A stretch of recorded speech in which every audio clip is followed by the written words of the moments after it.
જેતપુરમાં અનૈતિક પ્રેમ સંબંધમાં પત્નીના પ્રેમીએ પતિને છરી મારી। અમરનગર રોડ ઉપર રહેતા કાપડ દલાલીનું કામ કરતા ફેનિસ ભૂસડા નામના યુવાનને પત્નીના પ્રેમીએ છરી મારી છે। યુવાન તેમના પરિવાર સાથે દીવ જતો હોય અને પત્નીના પ્રેમીએ પણ સાથે આવવાનું કહેતા યુવાને ના પાડતા યુવાનની પત્ની અને પ્રેમીએ યુવાન સાથે ઝઘડો કરી પ્રેમીએ યુવકને મારી છરી। યુવકને છરી લાગતા ઈજાગ્રસ્ત થતા યુવકને જેતપુર સરકારી હોસ્પિટલ ખાતે સારવાર માટે ખસેડવામાં આવ્યા છે। અયાઝ બાલાગામી નામના પ્રેમીએ યુવકને છરી મારી ફરાર થઈ ગયો છે।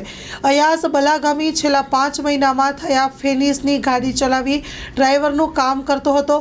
પોલીસ ઈજાગ્રસ્ત યુવક ફેનિસને પત્ની રિદ્ધિ તેમજ પ્રેમી અયાઝ વિરુદ્ધ ફરિયાદ નોંધી છે। પોલીસે બંને વિરુદ્ધ જીપીએફ કલમ 135 મુજબ અને વિવિધ કલમ તળે ગુનો નોંધી વધુ તપાસ હાથ ધરી છે। Story report by Rakesh Pithadiya, Jetpur. Gulzare Mustafa સાર્વજનિક ટ્રસ્ટ આયોજિત 13મી સમૂહ શાદી। આથી આપને જણાવતા ખુશી થાય છે કે દર વર્ષની જેમ આ વર્ષે પણ ઇન્શાઅલ્લાહ સમૂહ શાદીનું આયોજન કરેલ છે, જેના ફોર્મ ભરવાનું ચાલુ થઈ ગયેલ છે। સમૂહ શાદીના ફોર્મ છેલ્લે તારીખ 10/12/2024 સુધી સ્વીકારવામાં આવશે। સમૂહ શાદી ઇન્શાઅલ્લાહ તારીખ 19/1/2025 રવિવારે યોજવામાં આવશે।